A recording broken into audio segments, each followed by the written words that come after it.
हाँ जी दोस्तों, क्या हाल चाल है। दोस्तों, ये फोटो देख के आपको अंदाजा लग ही गया होगा कि ये जो बॉक्सिंग रिंग में चल रहा है, ले 84, 84, ले 125%। मुझे नहीं ध्यान कि इतिहास में कभी इस तरीके के मतलब मजाक हुए हों। मजाक ही चल रहा है और क्या चल रहा है, एंटरटेनमेंट हो रहा है फुल। शेयर मार्केट में किसी को कोई पता नहीं कि पता नहीं ऊपर जानी है नीचे जानी है, कुछ घंटों के अंदर मार्केट हिल रही है। और अभी जो खबर आई है वो तो बहुत ही अजीब है कि ये ट्रम्प जो है ये सब इनसाइडर ट्रेडिंग कर रहा था, मतलब उसने जम के कमाया है इस सारे उस मूवमेंट के अंदर। वो कैसे कमाया, मैं सब कुछ आज कवर करने जा रहा हूँ। और चाइना चाइना का मूवमेंट क्या होगा, चाइना का इमीडिएट रिप्लाई क्या होगा। खैर, इसकी चर्चा तो मैं अब अगली एक क्लिपिंग के अंदर करूंगा कि options available with the China. But आज की क्लिपिंग के अंदर फिलहाल चाइना का क्या कहना है, चाइना ने क्या कहा है ट्रम्प के इन टैरिफ के बारे में। वो बॉलीवुड का एक गाना था ना कि जितने भी तू कर ले सितम हंस हंस के सहेंगे हम, पर ये प्यार ना होगा कम, ट्रम्प तेरी कसम। मतलब चाइना ने कहा है कि तू 400% कर ले टैरिफ, कोई बात नहीं, हम तैयार हैं तेरे से भिड़ने के लिए, कोई दिक्कत नहीं है। फिलहाल चाइना पे टोटल टैरिफ इस टाइम 145% हो चुका है। ये ऐसे लग रहा है ना जैसे हर दिन के हिसाब से टैरिफ बढ़ता जा रहा है, हर दिन के हिसाब से टैरिफ बढ़ता जा रहा है, वैसे ही लग रहा है। वो कह रहा है कंप्लीटली मजाक, मतलब संसार को ऐसा मजाक देखना पड़ेगा कभी सोचा नहीं था, और शेयर मार्केटों को ऐसे मजाक देखने पड़ेंगे, खैर कभी सोचा नहीं था। बट फिलहाल आज जो लेटेस्ट घटनाएं हुई हैं मैं आपको बताता हूं। ट्रंप ने कहा है, पहले मैं बता दूं कि हुआ क्या था। ट्रंप ने पूरे संसार पे टैरिफ लगाया।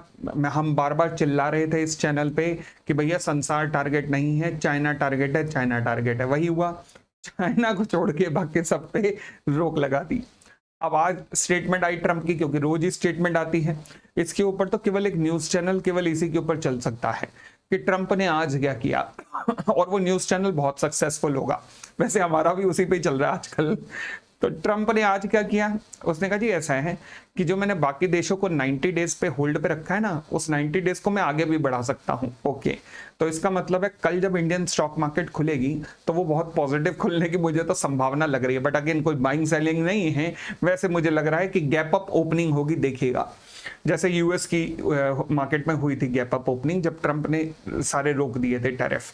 तो वो कह रहे हैं 90 डेज से भी एक्सटेंड हो सकता है, तो हमारे लिए तो अच्छी बात है, चल कर दे तू, और जितना पीटना है चाइना को पकड़ के पीट, हमें कोई मतलब नहीं है, कोई दिक्कत नहीं है। दोनों स्वार्थी मुल्क हैं भाई, दोनों स्वार्थी मुल्क हैं। बट फिलहाल तो रूल आउट नहीं किया कि 90 डेज से भी ज्यादा का एक्सटेंशन मिल सकता है। बट जो अभी थोड़ी देर पहले खबर आई है वो थोड़ी खतरनाक है। किसके लिए? ट्रंप के लिए। वो क्या है देखो जी, ट्रंप ने क्या किया था कि जिस टाइम ये सारे टैरिफ होल्ड पे रख दिए थे उससे 4 घंटे पहले ट्रंप को ना, थोड़ा सा इतिहास समझाता हूं कि ट्रंप को ना ट्विटर से बैन कर दिया गया था। जब एलन मस्क ने ट्विटर को एक्वायर नहीं किया था तो ट्विटर ने ट्रंप को बैन कर दिया था। यही इसके उटपटांग जो स्टेटमेंट वगैरह आते रहते हैं उनकी वजह से। तो जब ये ट्रंप बैन हुआ तो इसने अपना एक सोशल मीडिया यही ट्विटर टाइप चलाया था जिसका नाम था ट्रुथ। हमारे मोदी साहब ने भी उस ट्रुथ को अभी रिसेंटली जब वो यूएस गए थे तो ज्वाइन भी किया है। तो हुआ क्या कि ट्रुथ के ऊपर उसने लिखा कि ये मार्केट तो एक बेहतरीन मौका था पैसा कमाने का। अब किसी को समझ क्या आएगा कि तू भाई टैरिफ लगा के बैठा है और तू कह रहा है ये मौका है।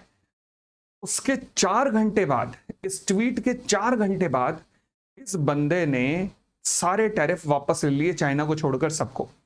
और आपने देखा यूएस की मार्केट 10% तक ऊपर गई थी। भाई एनवीडिया जैसे शेयर्स 20-20% ऊपर घूम रहे थे कल, 20-20% ऊपर।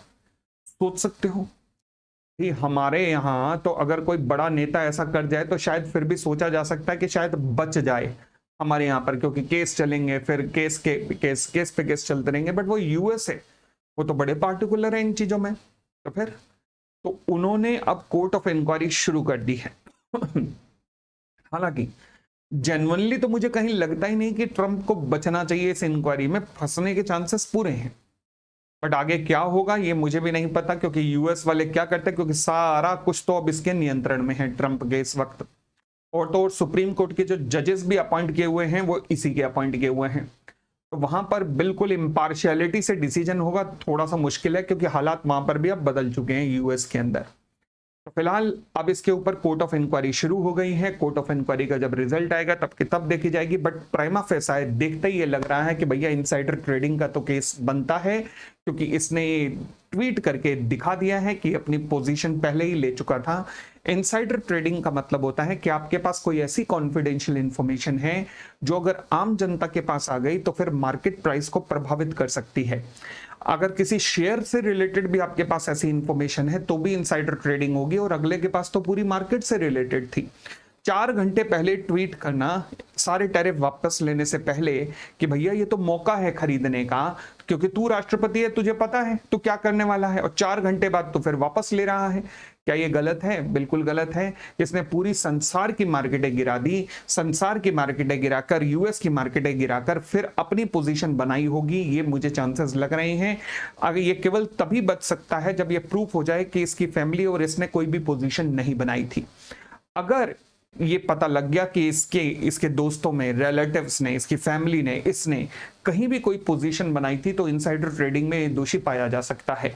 और अगर इनसाइडर ट्रेडिंग का ये दोषी पाया गया तो फिर लॉजिकली यूएस के कानून क्या कहते हैं वो देखना पड़ेगा। बट फिलहाल लॉजिकली ऐसे केस में ऐसे राष्ट्रपति को मोरल वैल्यू पर फिर रिजाइन कर देना चाहिए। बट अभी हम बहुत आगे की बातें कर रहे हैं, अभी हम इतनी दूर हमें नहीं जाना चाहिए।